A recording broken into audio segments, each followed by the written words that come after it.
குயிலரங்கத்தில் இன்று நாம் பார்க்க போவது ஸ்ரீநகரை பாதுகாக்க ஒரு மலை முழுக்க சுவர் கட்டப்பட்ட ஒரு இடம். ஒரு பேரரசரால் 16ஆம் நூற்றாண்டிலேயே பாதுகாப்பு சுவர்கள் அமைக்கப்பட்ட இந்த கோட்டை பின்னர் 19ஆம் நூற்றாண்டில் முழுமையான கோட்டையாக உருவெடுத்தது. ஒரு காலத்தில் எதிரிகளின் சிம்ம சொப்பனமாக இருந்த கு-இ-மாரன் என்றும் அழைக்கப்படும் ஹரி பர்பத் கோட்டை. வாங்க எக்ஸ்ப்ளோர் பண்ண ஆரம்பிக்கலாம். அங்கு தெரியும் அந்த வாயில் வழியாகத்தான் கோட்டைக்கு செல்லும் வழி இருக்கிறது. இந்த வெளிப்புற சுவர்களுக்குள் நுழையும் போதே இந்த இடம் எவ்வளவு பெரிய பாதுகாப்பு அமைப்பு என்று நமக்கு புரியத் தொடங்குகிறது. இப்படிப்பட்ட சுவர்களை கட்டிய அந்த பேரரசர் வேறு யாருமல்ல, முகலாய பேரரசர் அக்பர் தான். 16ஆம் நூற்றாண்டில் நகர் என்ற புதிய தலைநகரை நிறுவுவதற்காக ஹரி பர்பத்தை சுற்றி கோட்டை சுவர்களை கட்டும் பணியை பேரரசர் அக்பர் தொடங்கியுள்ளார். இந்த வழியில் அதிக ஆள் நடமாட்டமில்லை. இது இராணுவத்தின் பாதுகாப்பில்தான் உள்ளது. ஒரு குறிப்பிட்ட பகுதிக்கு பிறகு நாம் நடந்துதான் செல்ல வேண்டும். ஆனால் அதற்கு முன்பு நாம் கீழே வாங்கி வந்த டிக்கெட்டையும் நம்மையும் இராணுவ அதிகாரிகள் சோதனை செய்வார்கள். நம்மை முழுமையாக சோதித்த பிறகு நம்மை மலையேற அனுமதித்தார்கள். இந்த படிகளில் ஏறி மேலே செல்ல வேண்டும். இந்த படிகள் நல்ல முறையில் பராமரிக்கப்பட்டுள்ளன. இருந்தாலும் இதில் ஏறும்போது சிறிது கவனமாக இருப்பது நல்லது. ஒரு வழியாக நாம் மேலே ஏறி வந்துவிட்டோம்.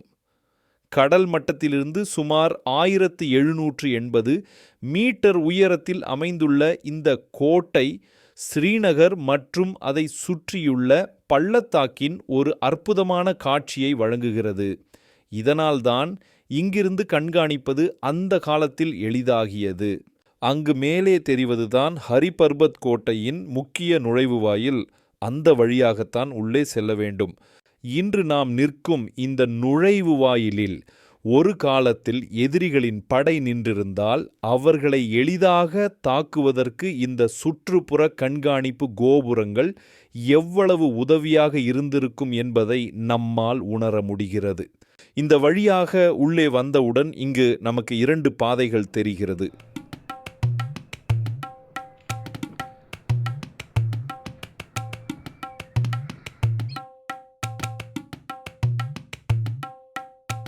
முதலில் நாம் மேலே செல்லும் வழியில் சென்று அங்கு என்ன இருக்கிறது என்பதை பார்க்கலாம். மேலே வந்ததும் நமக்கு கிடைக்கும் முதல் காட்சி இதுதான். அங்கு ஒரு தண்ணீர் தொட்டி தெரிகிறது. இது பழைய காலத்தில் நீர் சேமிப்பதற்காக பயன்படுத்தப்பட்ட தொட்டியாக இருந்திருக்கலாம். நீர் தேக்கத்தை தாண்டி நமக்கு எதிரே தெரியும் அந்த இடம் இங்கிருந்த சிப்பாய்கள் வழிபடுவதற்காக ஏற்படுத்தப்பட்ட அமைப்பாக இருக்கலாம்.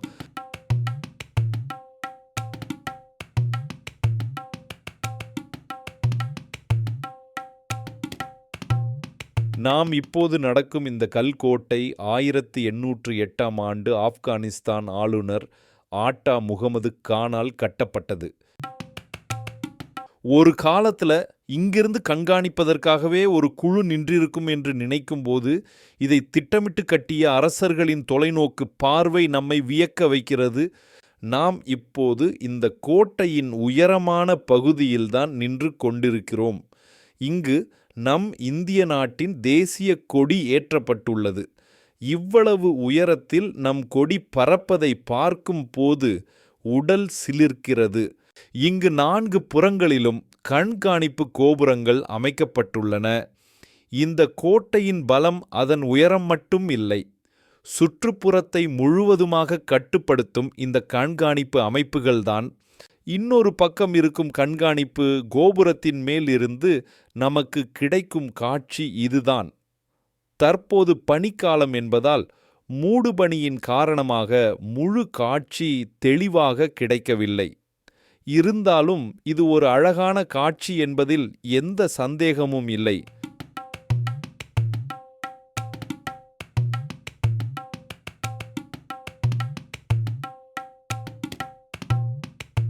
எதிர் திசையில் உள்ள மற்றொரு கண்காணிப்பு கோபுரத்துக்கு செல்ல இந்த குறுகிய பாதை வழியாகத்தான் நடந்து செல்ல வேண்டும். இங்கு கூரைகள் இல்லாத சிறிய சிறிய அறைகள் போல் அமைப்புகள் தெரிகின்றன. ஒருவேளை இந்த கோட்டையை பாதுகாத்த சிப்பாய்களுக்காக இவை கட்டப்பட்டிருக்கலாம். இந்த கோட்டை சாம்பல் நிற சுண்ணாம்பு கல்லை பயன்படுத்தி கட்டப்பட்டுள்ளது. அது மட்டுமல்லாமல் இந்த கட்டமைப்பில் உள்ளூர் கல் மற்றும் செங்கற்களும் பயன்படுத்தப்பட்டுள்ளன.